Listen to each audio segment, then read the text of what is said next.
the little computer that could. Once upon a time, in a world full of big, busy computers, there was a little computer named Chip. Chip wasn't the fastest or the fanciest, but he had a big heart full of curiosity. In the early days, Chip was happy helping with simple things. He loved to help write stories and do math problems.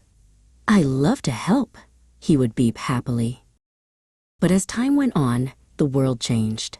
New computers arrived, sleek laptops, shiny tablets, and smartphones. They could do so many amazing things. The new devices could play amazing games with colorful pictures and exciting sounds. They could connect to the internet and talk to computers all over the world. Chip felt a little old and slow. "I wish I could do all those things," he sighed. He watched as people used the new devices to shop online, watch movies, and learn new things. One day, a little girl named Lily found Chip in the attic. "Wow," she said, "a real old-fashioned computer." She plugged him in, and his screen flickered to life. Lily didn't want to play fancy games or watch movies. She wanted to learn how to write stories. "Can you help me, Chip?" she asked. Chip was so happy. He remembered how much he loved helping with stories.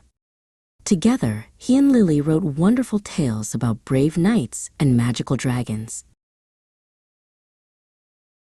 Lily showed her stories to her friends. They were so impressed. "How did you write these?" they asked. "My friend Chip helped me," Lily said with a smile. Chip learned that even though he wasn't the newest or the fastest, he was still special. He had a special talent for helping people create, and that was the most important thing of all.